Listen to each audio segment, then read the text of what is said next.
Music والی تلاوت و نعت سننا. آج کل گانے کی آواز میں قرآن کی تلاوت اور نعتیں آ رہی ہیں، وہ سننا کیسا ہے؟ بعض میں میوزک بھی ہوتا ہے اور بعض میں میوزک نہیں ہوتا، لیکن انداز پورا گانوں والا ہوتا ہے. محمد اعجاز ابو ظہبی سے یہ بہت بڑی نعتوں کی توہین ہے کہ گانے کے اسٹائل میں آپ نعت پڑھنا شروع کر دیں یا تلاوت کرنا شروع کر دیں. یہ بہت بڑی ایک قسم کی توہین ہے.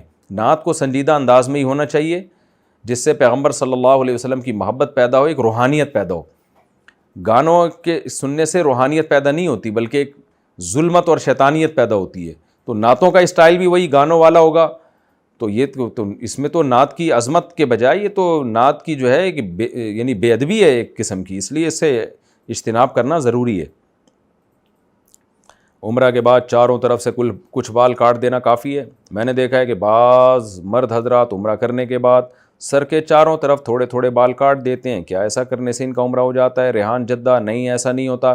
کم سے کم 1/4 سر کے بال کاٹنا لازم ہے احرام سے نکلنے کے لیے. 1/4 یعنی 25% بال جو ہے نا وہ انگلی کے ایک پورے کے برابر کٹیں گے، یعنی 1 انچ بال، کم سے کم 25% بال آپ کے سر کے 1 انچ کے برابر کاٹنا ضروری ہے احرام سے نکلنے کے لیے. باقی شرعی طور پر ویسے جائز نہیں ہے کہ آپ سر کے صرف 25% بال کاٹیں اور باقی چھوڑ دیں، کیونکہ نبی صلی اللہ علیہ وسلم نے کہیں سے بال منڈوانے اور کہیں سے رکھنے سے منع کیا ہے، اور اسی میں یہ بھی داخل ہے کہ کہیں سے چھوٹے کرنا کہیں سے بڑے کرنا بالوں کو. لہذا سر کے بال چاروں طرف سے برابر برابر چھوٹے کیے جائیں گے یا چاروں طرف سے رکھے جائیں گے.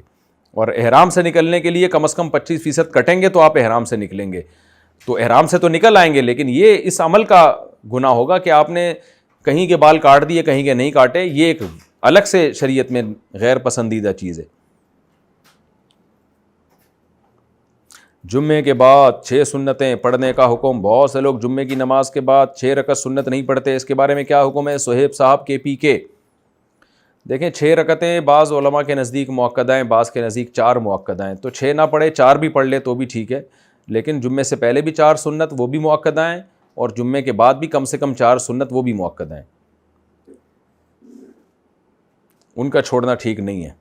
لڑکا لڑکی نے موبائل پر نکاح کر لیا تو کیا حکم ہے؟ اگر کوئی لڑکا اور لڑکی موبائل پر کال سے نکاح کر لیتے ہیں، دونوں 3 دفعہ ایک دوسرے کو قبول کر لیتے ہیں، کیا اس صورت میں نکاح ہو جائے گا یا نہیں ہوگا؟ بلکہ جبکہ ان دونوں کے علاوہ کوئی اور گواہ بھی نہیں ہے. شاہد صاحب انڈیا سے: اگر گواہ موجود بھی ہو پھر بھی نہیں ہوگا فون پہ نکاح. اس طریقے سے فون پہ ایجاب و قبول سے نکاح نہیں ہوتا، اس کے لیے وکالت ضروری ہے کہ کسی کو وکیل بنائے، دلہن یا دولہا، اور جہاں گواہ بیٹھے ہوئے ہوں وہاں پھر ایجاب و قبول کی مجلس وہاں پر ہو.